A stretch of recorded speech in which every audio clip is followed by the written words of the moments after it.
Bueno, estas dos funciones, SC significa funciones seccionalmente continuas.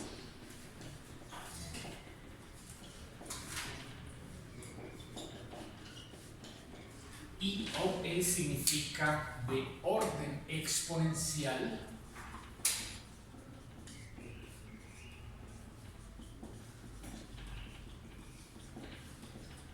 Van a convertirse en las dos condiciones de cálculo más importantes para concluir que una función tiene transformada de Laplace. Entonces, esto vuelve las demostraciones un tanto más rigurosas, por lo tanto solo voy a emplearla para apenas un par de funciones, ¿cierto?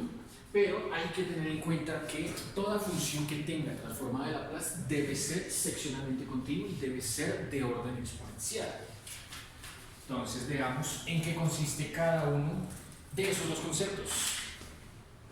Comencemos con funciones SC, también llamadas funciones continuas a trozos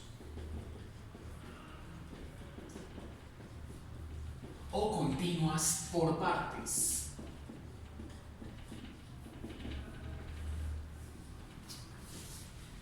Dice que una función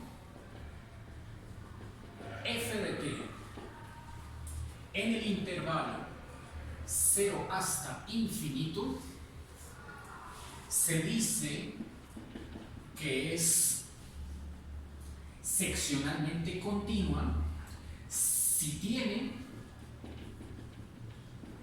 a lo sumo un número finito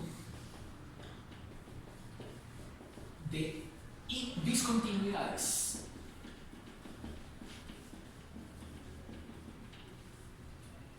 Del tipo intervalo cerrado que va desde 0 hasta algún valor llamado tal. Estas discontinuidades son tipo salto, discontinuidad de salto. Entonces, veamos que es una definición de discontinuidad de salto.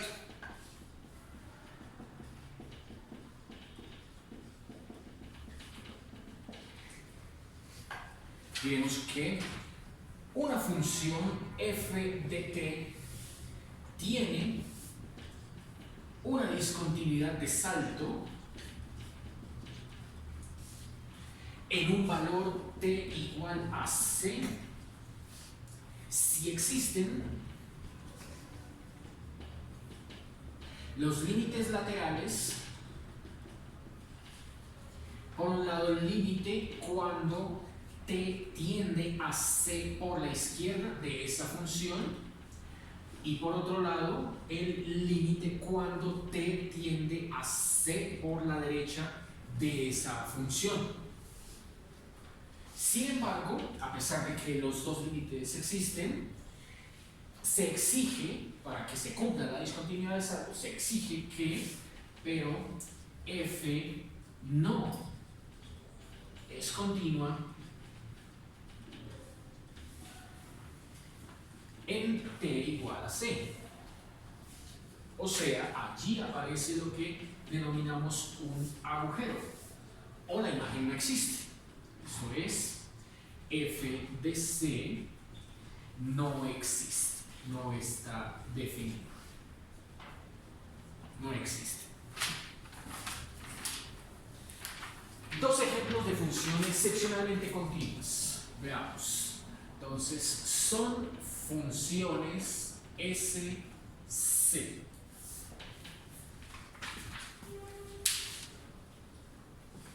Imaginemos pues la siguiente función a trozos que podemos graficar aquí en el plano cartesiano. Por ser a trozos, f versus t va a quedar con un tramo separado por una línea punteada del otro. Digamos, la función es f igual a t en el intervalo desde 0 hasta 1. Entonces aquí esta función trazada quedaría solamente este pedazo, ¿cierto? Asumiendo que esto es 1 y asumiendo que esto es 1. Y luego vale menos 1 para t mayor que 1. Eso significa que ahí salta, ¿cierto?, hasta la parte inferior y de ahí en adelante se traza la recta horizontal, el f igual a menos 1. Esa es una función seccionalmente continua. Otro ejemplo de función seccionalmente continua. Entonces, de nuevo, suponga por acá en el plano cartesiano la siguiente función bastante conocida, llamémosla g de t, y esta función es la denominada función parte entera piso. Parte entera piso. Esa es la función que se simboliza, g de t se simboliza como un símbolo parecido al de valor absoluto, pero en la parte inferior tiene esas dos paticas cerradas hacia adentro con argumento t, ¿cierto? Parte entera piso, y así también hay parte entera techo, es al contrario, las paticas arriba, cerradas hacia adentro. Bueno, ¿y cómo se grafica? Entonces dice que la gráfica va con el número n, que es igual a t, dibujando escalones, escalón que toma el valor de la izquierda pero no toma el valor de la derecha. O sea, queda abierto acá, aquí lo toma y aquí queda abierto, aquí lo toma y aquí queda abierto, y así sucesivamente. Esta es la gráfica de la parte entera piso. 0, 1, 2, 3, 1, 2, 3 y 4. Esa también entonces es una función seccionalmente continua. Entonces veamos la definición. Dice que si tiene a lo sumo un número finito de discontinuidades, ¿cierto? La función f tiene una sola discontinuidad, claramente la tiene en el valor t igual a 1, y la función g tiene un conjunto finito de discontinuidades en el valor entero, en 1, en 2, 3, etc., ¿cierto? ¿Qué funciones no son seccionalmente continuas? Veamos. No son seccionalmente continuas. Un ejemplo de una función que no es seccionalmente continua, bueno, una asintótica, como esta puede ser, función, llamémosla a esta h versus t,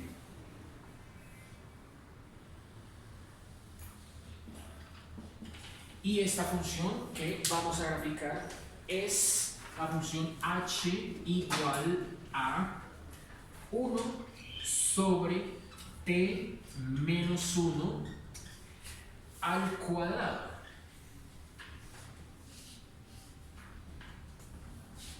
Entonces allí tendríamos solo para el caso t mayor o igual que 0, solo para ese caso tendríamos que la gráfica viene pintada con una asíntota vertical aquí en 1, no puede tomar al 1, y trazando pues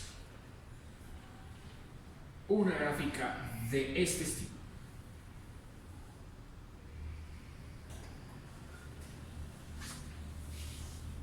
Esa función no es seccionalmente continua, porque aquí vemos que en el valor t igual a 1 no hay un brinco, ¿cierto? No hay un salto, un agujero, lo que hay es una asíntota. Las asíntotas entonces no pertenecen a ese tipo de funciones. Asíntota. Un último ejemplo de una función que no es seccionalmente continua. Podemos allí pintar, llamemos la función q de t, otra vez el plano cartesiano,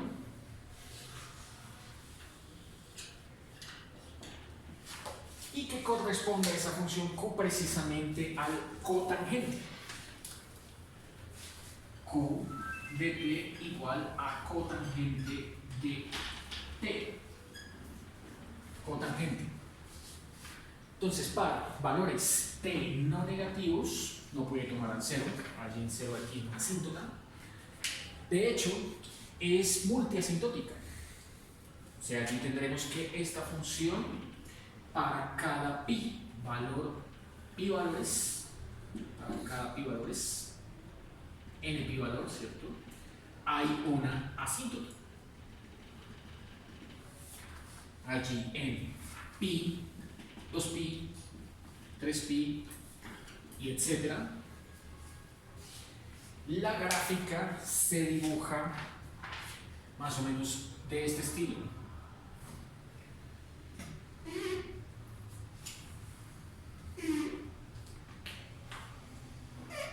¿Cierto? Y así sucesivamente. Entonces, en este caso, igual que en el anterior, no solo hay una asíntota, sino n asíntotas. Lo mismo, no es una función seccionalmente continua. El segundo concepto con el que vamos ahorita a continuar, sí, con las demostraciones de las funciones que organizan nuestra tabla de transformadas de Laplace, es esta función de orden exponencial. Veamos pues en qué consiste.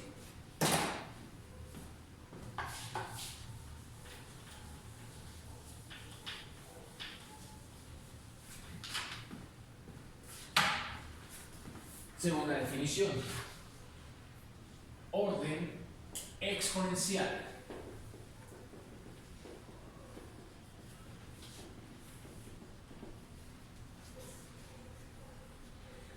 Entonces, si f de t está definida en el intervalo cerrado tomando al cero y abierto, por supuesto, al infinito, semiabierto, se dice que es de orden exponencial si existen constantes reales no negativas alfa, K mayúscula y T tales que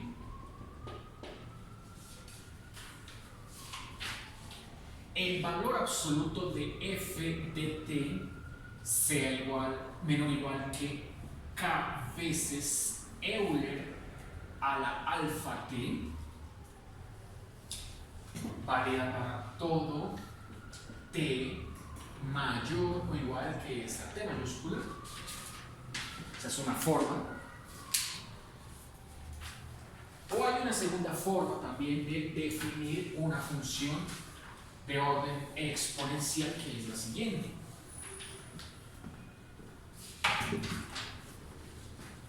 Esa es una y la otra. O valor absoluto de Euler a la menos alfa t veces f menor o igual que esa cantidad K mayúscula. No es más sino escribirla de dos maneras distintas, pero es la misma expresión. Veamos un ejemplo de una función en la que nos piden demostrar que es de orden exponencial.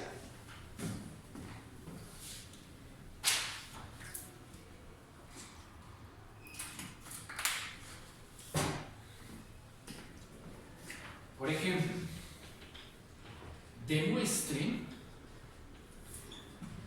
que la función f de t igual a 1 sobre t es de orden exponencial. Esto nos dará una idea de cómo habría que hacer ese tipo de demostraciones.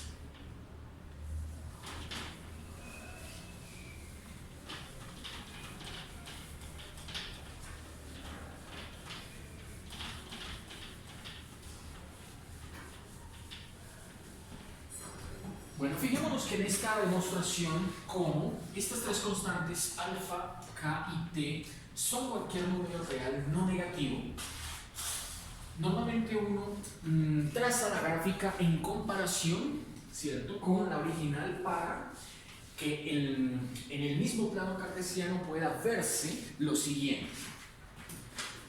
Entonces partamos del siguiente hecho, pues.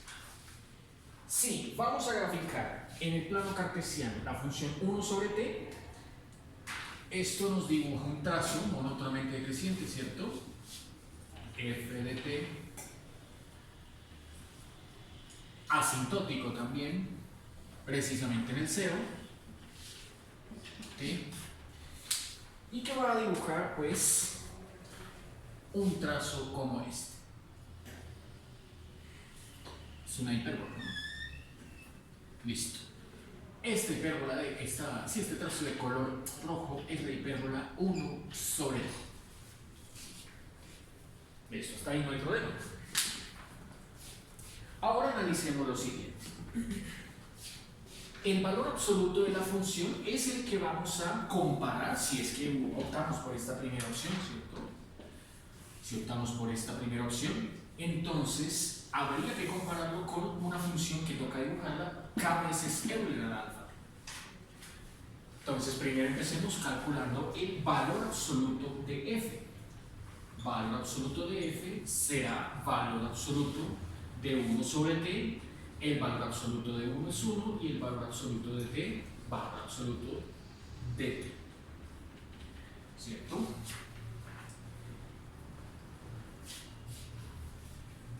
Como estas definiciones, tanto la de seccionalmente continuas como de orden exponencial, únicamente corresponde a valores t no negativos, el valor absoluto de una cantidad positiva automáticamente nos da esa misma cantidad positiva. No hace falta entonces escribir el valor absoluto. Así que el valor absoluto de la función es ella misma. Tendríamos entonces, desde esta expresión, ¿cierto?, tendríamos que 1 sobre t es menor o igual que alguna expresión k Euler a la alfa.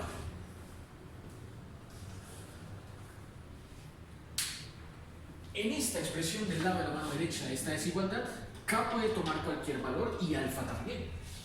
La única condición es que sean no negativos. Así que uno puede dibujar cualquier trazo sabiendo que si k es positiva y Euler es positivo y alfa es positivo, entonces el Euler es monótonamente creciente, ¿cierto?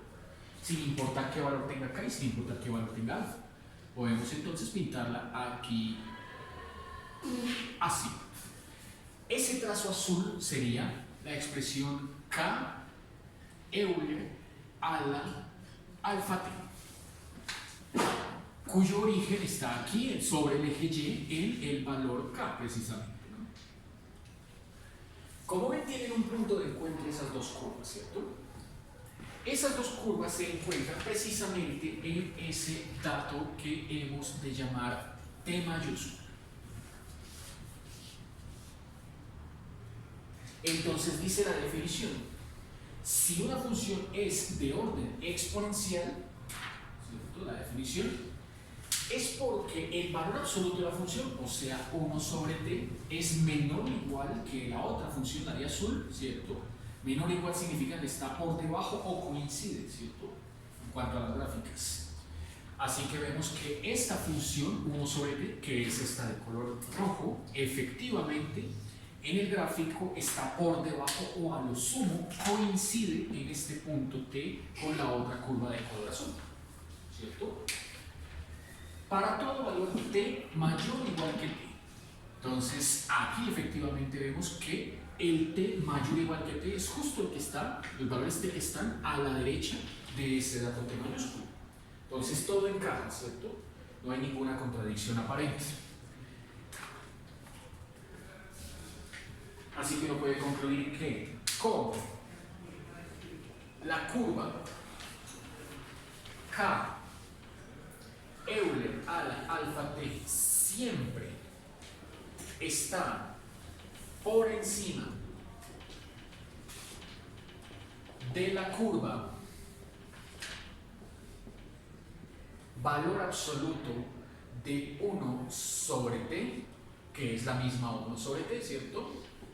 Entonces, bueno, antes de la conclusión, porque está la condición, para todo t mayor o igual que t mayúscula, siendo t mayúscula el valor para el cual ambas coinciden.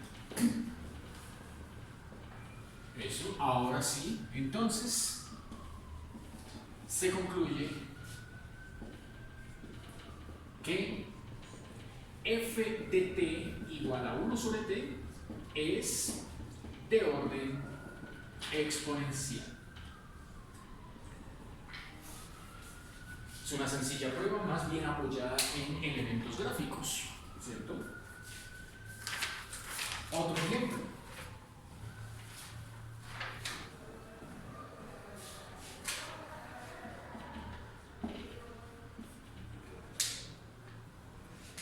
Demuestre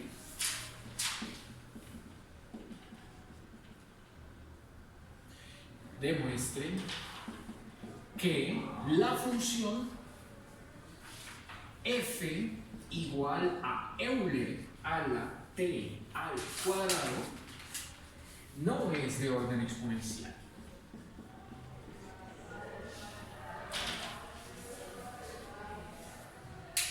Entonces, siguiendo la misma lógica, como hicimos acá, primero comenzamos con el cálculo del valor absoluto, gráficamente, el valor absoluto de la función f. Entonces, el valor absoluto de Euler a la t al cuadrado, sabemos que el Euler nunca va a darnos un valor negativo, independientemente de si t es positivo o negativo, siempre queda por encima del eje de t. Entonces no hay mucho más que agregar, simplemente podemos concluir que es igual a ella misma. Igual que antes, podemos comparar aquí en este plano cartesiano las dos gráficas, ¿cierto? Por un lado tendremos a esa curva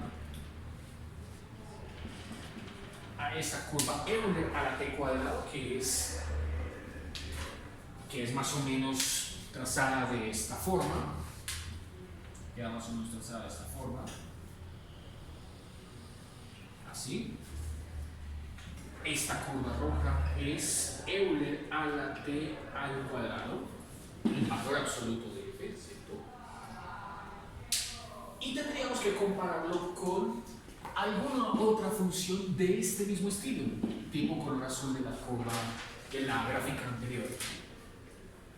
Entonces, fijémonos que hay varias opciones de pintar esa curva. Una primera opción podría ser, por ejemplo, pintarla desde acá, desde abajo. Si pintamos desde abajo la curva K Euler a la alfa t, ¿cierto? Es muy probable entonces que ella se comporte de esta manera.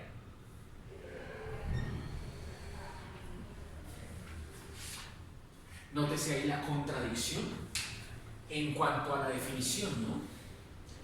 De hecho, ni siquiera tendríamos un punto de encuentro t mayúsculo. Las dos curvas no se cortan. Pero más allá de que se corten o no, la curva roja siempre estaría por encima de esta curva azul, contrario a lo que tiene que pasar. Una segunda opción es que pongamos por acá el valor k. Esta sería otra alternativa. Y volvamos a dibujar, ¿cierto?, esa curva Euler a la alfa t. Allí lo que vemos es que hasta cierto punto, ¿cierto?, funciona bien, que sería hasta cuando se encuentra, ¿no? O sea, hasta este valor T mayúscula. Hasta ese valor T mayúscula todo funcionaría bien en apariencia, ¿cierto? Por lo que la curva azul está encima de la curva roja, como debe ser. Pero a partir de ese valor T y hacia la derecha ya se contradice con la definición. Vuelve a pasar lo mismo, que la curva roja está por encima del azul.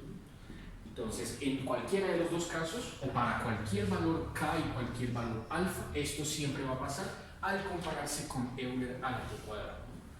Entonces ahí fácilmente uno concluye que, bien sea con esta o con esta, funciones definidas como K Euler a la alfa T,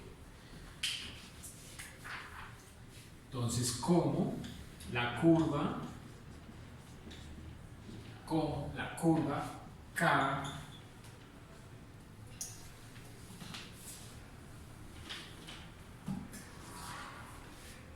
K Euler a la alfa T no siempre está por encima de la curva valor absoluto de f de t, en este caso Euler a la alfa a la t al cuadrado, ¿cierto? Entonces se concluye que f no es de orden exponencial.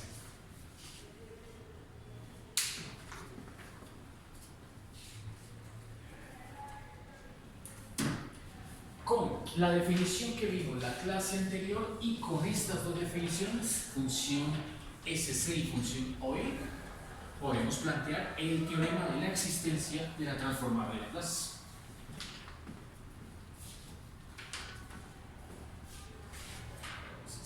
Teorema existencia de la transformada de Laplace.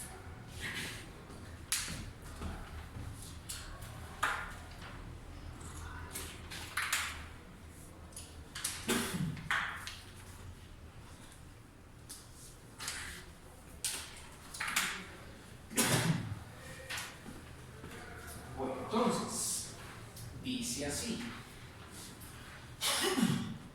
si f es seccionalmente continuo en el intervalo 0 hasta infinito, semiabierto, y es de orden exponencial en el mismo intervalo, entonces, por regla general, existe un valor n minúscula mayor o igual que 0, tal que la integral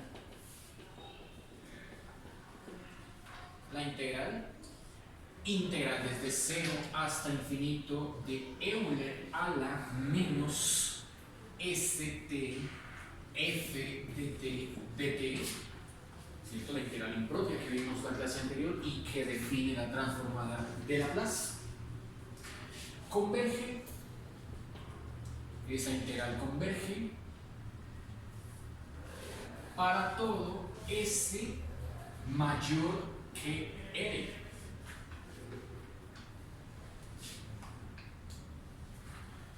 Es decir, la función f tiene transformada de Laplace definida por lo menos para valores S mayores que R.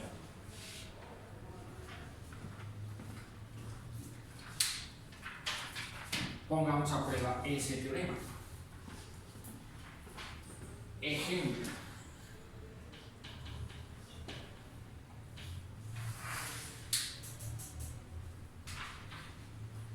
Halle las transformadas de Laplace.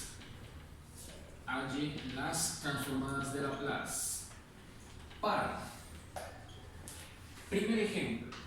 La función f de t igual a coseno de kt con k cualquier número real, pero distinto de 0. Y segunda, f igual a t a la n con n cualquier número natural. Comencemos entonces con la primera, la de f igual a coseno.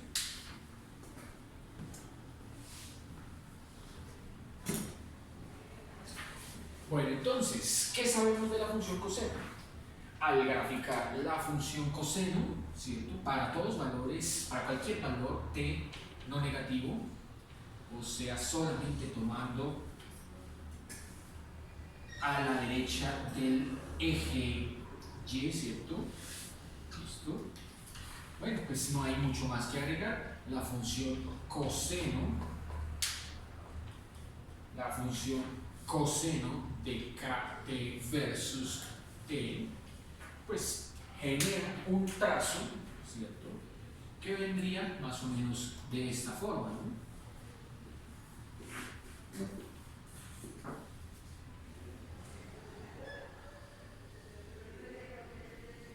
Listo. Por lo tanto, lo primero que debemos probar es que esa función es seccionalmente continua. Eso dice el teorema. Ahí no hay mucho más que agregar, la verdad. Toda función que sea continua en el intervalo 0 hasta infinito, como en este caso, ¿cierto? Desde el 0 en adelante, no tiene discontinuidades de ningún tipo. Una función que sea continua en ese intervalo, automáticamente uno dirá que es seccionalmente continua. Lo recíproco es falso. El recíproco no es cierto. Entiéndase que una función seccionalmente continua pues no es continua, tiene discontinuidades, ¿cierto? Tiene saltos, agujeros. Pero en cambio una función que es continua pues se asume que no necesita de esos agujeros, por lo tanto es seccionalmente continua. Entonces aquí hemos probado que efectivamente, entonces, coseno de kt es seccionalmente continua. Sin mayor detalle, sin ir muy lejos, ya salió lo primero. Vamos con lo segundo. Lo segundo es probar que es de orden exponencial. Entonces ahí uno necesita gráficas, ¿cierto? Y en la gráfica vamos a analizar, antes de la gráfica vamos a analizar lo siguiente. Bueno, entonces, lo que necesitábamos según los dos ejemplos anteriores era el valor absoluto de coseno. Entonces graficamos valor absoluto de coseno de kt y toca compararlo tal que sea menor o igual que una función k mayúscula Euler a la alfa. Entonces, la gráfica del valor absoluto del coseno, ¿cierto? Básicamente es esta misma que está aquí abajo, pero invirtiendo todos los trazos hasta la parte superior, el hemisferio superior, que quede por encima del eje X. O sea, esta sería la gráfica del valor absoluto de coseno. Eso es todo lo que cambia. En la gráfica del valor absoluto del coseno, bueno, uno va a pintar alguna función cualquiera, ¿cierto? Que debe corresponder al exponencial, ¿no? Por ejemplo, esta será suficiente. Esta función de color rojo es K mayúscula Euler a la alfa t con, ¿cierto?, punto de inicio en K. Ahí se supuso, ¿no?, que estaba por debajo del 1, K es menor que 1. Pero eso no va a tener ningún inconveniente. Se pudo haber pintado desde mucho más arriba del 1. Ahí, como vemos, pasa lo que tiene que pasar, ¿no? Y es que a partir del punto de encuentro entre ambas, que es ese valor t, ¿cierto?, la curva exponencial está por encima de la curva del valor absoluto. Entonces, en la gráfica,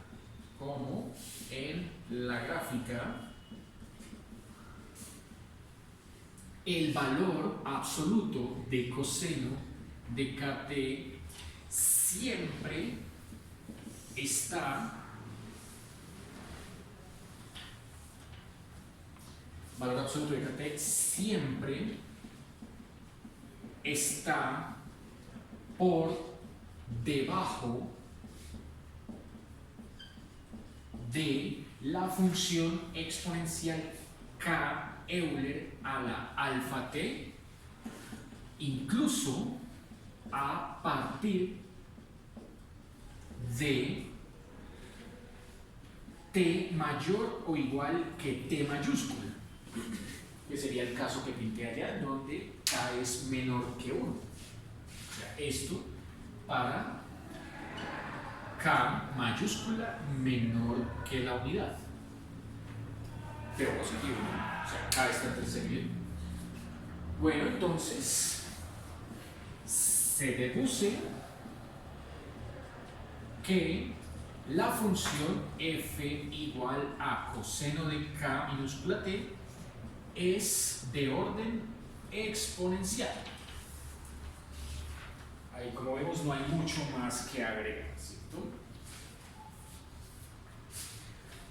Por último, después de ya haber probado que la función es SC, ¿cierto?, como lo vimos acá, y después de ya haber probado que la función es de orden exponencial, lo que sigue es el cálculo de la integral impropia, esta de acá.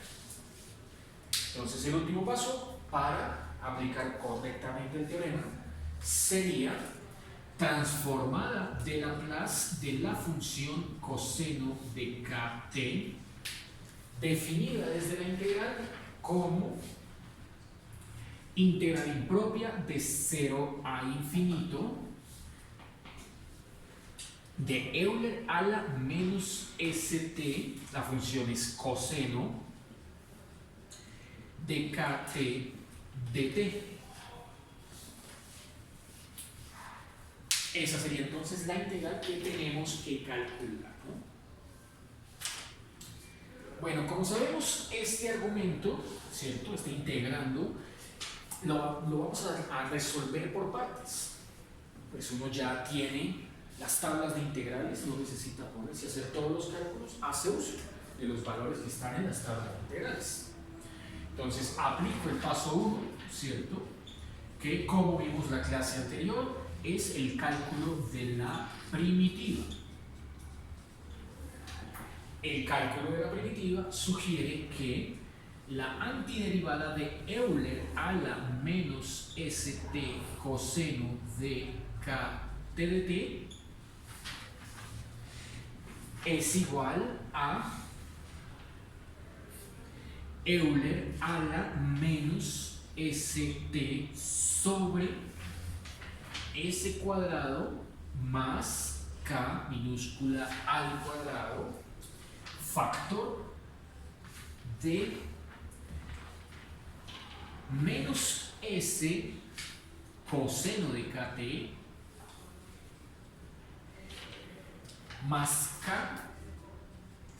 seno de kt.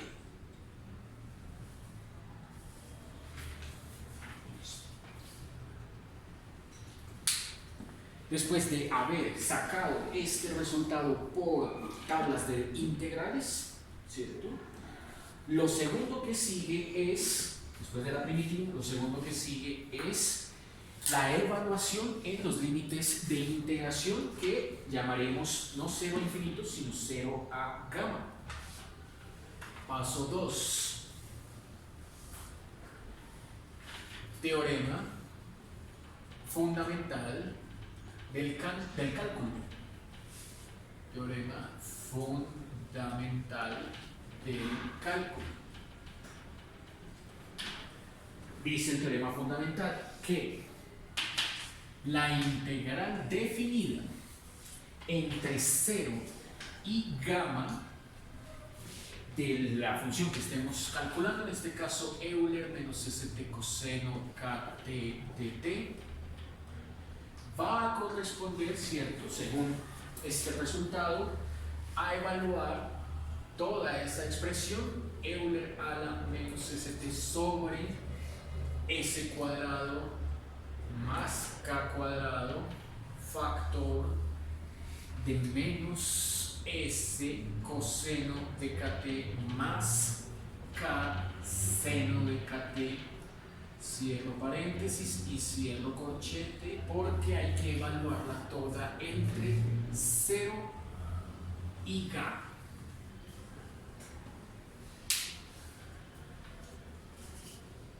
Entonces, lo que me dio de haber hecho la integración, tengo que evaluarlo entre 0 y gamma, no 0 infinito, sino 0 y gamma. Eso me da una función que depende ya no de t, sino de gamma. Y por supuesto el parámetro s.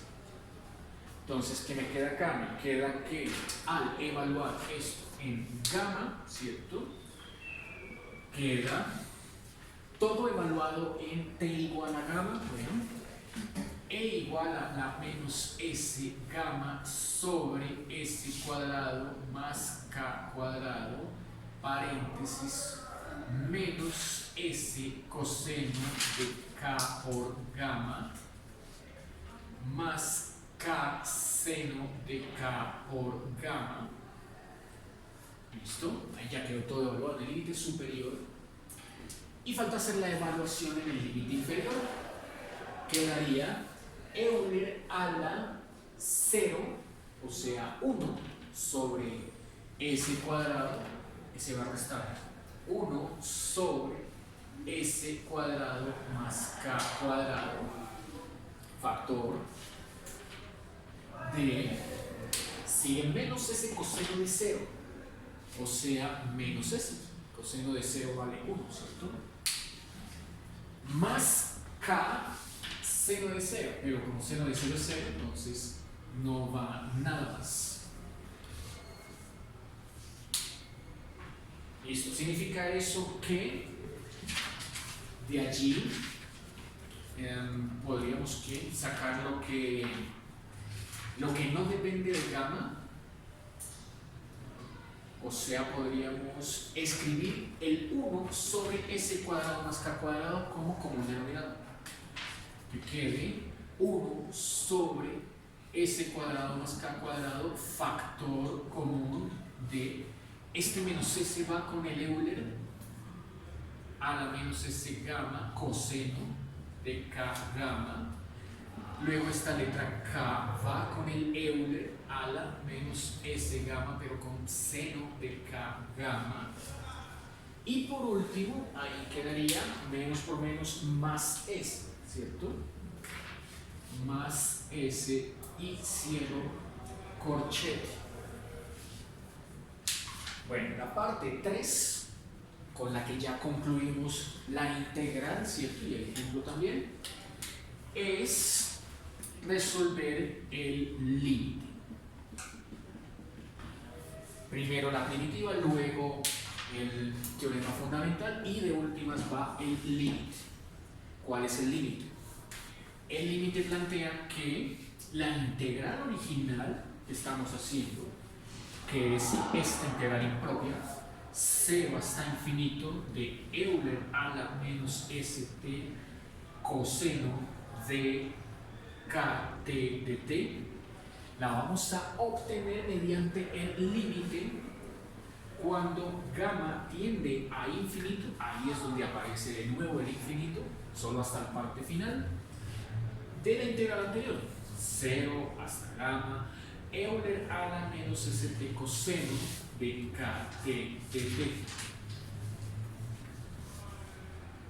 Esa es la definición de la integral impropia, uno de los 6 casos que se explican en el libro de Frank Ayres, Cálculo diferencial integral. Bueno, entonces aquí vamos a aplicarle el límite cuando gamma tiende a infinito a este resultado. De hecho, ese límite va a afectar a estos 3 términos, ¿cierto? Por lo que podemos ahorita sacar este 1 sobre ese cuadrado más k cuadrado y distribuir los límites con esos 3. Primero escribámoslo todo. 1 sobre s cuadrado más k cuadrado, factor de menos s Euler a la menos s gamma coseno, más k Euler a la menos s gamma seno, y más S, cierro paréntesis.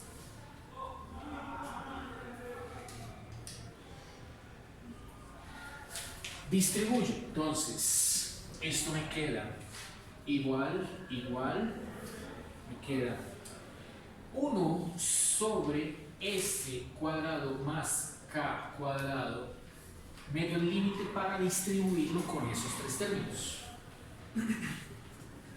Va el límite de, bueno, menos el límite, menos S incluso, ya S no se ve afectada por el límite, menos S límite, cuando gamma tiende a infinito de Euler a la menos S gamma coseno de K gamma, va el primero, con el otro, más k veces límite cuando gamma tiende a infinito de Euler a la menos S gamma seno de k gamma. No ocupo el otro, toco abajo.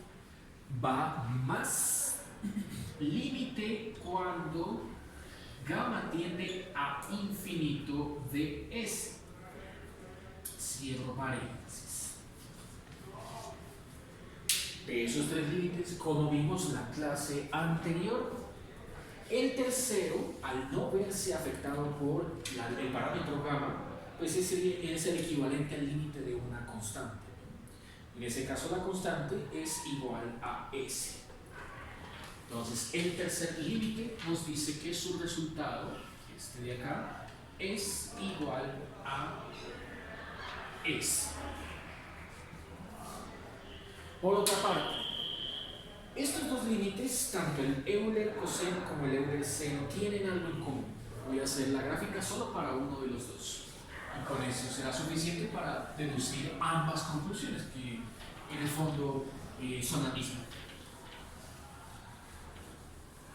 Como siempre, la mejor herramienta que uno tiene aquí de ayuda, la gráfica.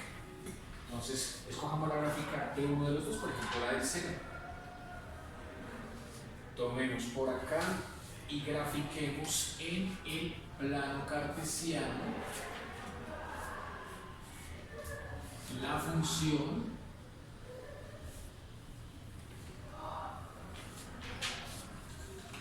tomemos allí y grafiquemos la función Euler a la menos S Euler a la menos S alfa coseno de K gamma.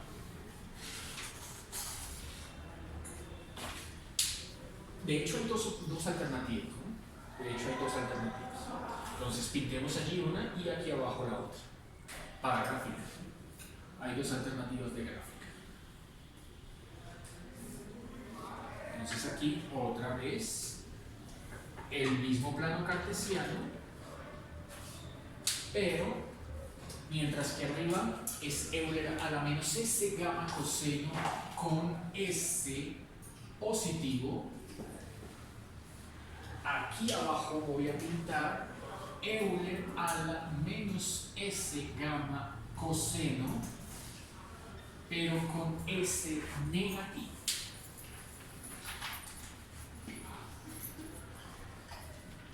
Listo.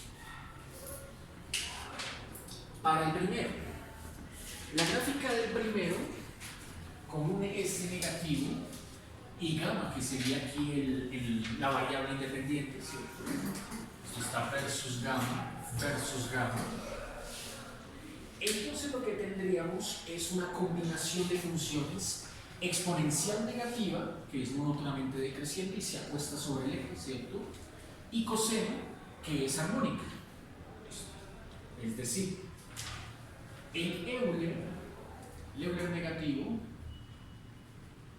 va a imponer esta condición, y es que el trazo queda dentro de estas dos curvas invisibles que se llaman envolventes.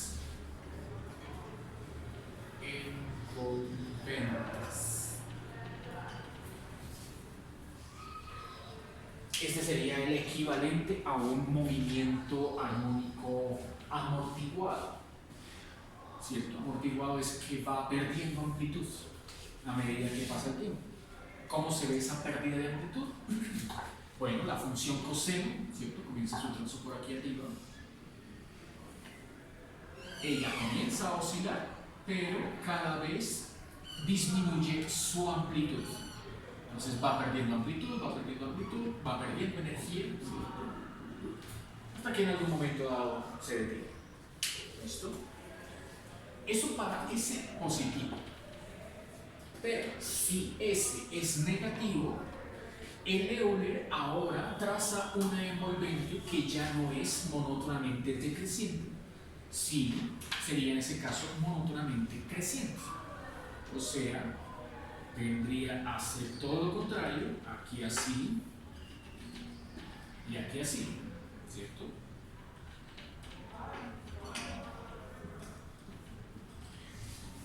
Por lo tanto, la gráfica del coseno, que sería por acá, ¿cierto?, va ganando amplitud, ganando energía, se va dispersando, y para efectos de cálculo, de interpretación de cálculo, este tipo de gráfica conduce a una solución convergente. O sea, se puede llegar a un resultado. Mientras que este tipo de gráfica conduce a una solución divergente. Es decir, es imposible llegar a un resultado. De hecho, oscila entre un más infinito y menos infinito dependiendo de algún valor X dado, en este caso gamma. Por lo tanto, se descarta la segunda alternativa, ¿cierto? Esta de acá se descarta, ¿cierto? No sirve, esta se descarta. Y nos quedaremos con esta alternativa. ¿Listo? Conclusión.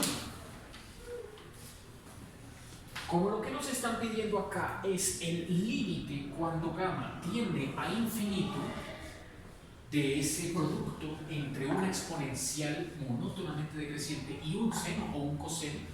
Ahí fíjense que yo solo pinté la comparación con el coseno, pero con el seno básicamente la conclusión es la misma, ¿no? La única diferencia es que el seno arrancaría aquí en el origen. Eso es todo. Entonces, como ven, el límite tiende a cero. La curva se va acostando sobre el eje, tiende a cero. Por lo tanto, este límite de acá, este límite gráficamente hemos demostrado que tiende a cero, y el otro no se comporta diferente. Este límite también va a tender a cero por este comportamiento de acá, ¿cierto? Que es el que estamos viendo acá, en la medida que gamma tiende a infinito. La curva se apaga. Conclusión: Como ya tenemos los dos límites hechos, ¿cierto? Y como el tercer límite había ya dado S, entonces la transformada de Laplace de la función coseno de kt es igual a 1 sobre s cuadrado más k cuadrado, factor común de 0 menos s por 0, ¿cierto? 0 más k por 0, 0 más s. Este será entonces un resultado clave, muy usado, muy importante a lo largo del corte, la transformada de Laplace del coseno. Entonces, tercer resultado que vamos a consignar ahí en esa tabla de transformadas de Laplace, transformada de Laplace del coseno, es s sobre s cuadrado más k cuadrado, siempre y cuando s sea positivo, que es una conclusión que se dedujo del análisis gráfico. Bien, entonces este tercer resultado hay que tenerlo siempre a la mano. En el taller A, este tercer corte, les van a pedir a ustedes que demuestren, o sea, mediante la aplicación del teorema, con los tres pasos, ¿no? Seccionalmente continua, orden exponencial y el cálculo de la integral impropia, les van a pedir que demuestren que la transformada de Laplace de la función seno, ¿cierto?, de la función seno de kt es igual a k sobre s cuadrado más k cuadrado, s mayor que c. Entonces ya saben exactamente qué es lo que tienen que hacer para sacar ese ejercicio. Es uno de los ejercicios que están en el taller. Bueno, ingenieros, por hoy ha sido todo. El literal B, que es la otra función del ejercicio, lo continuamos la próxima clase.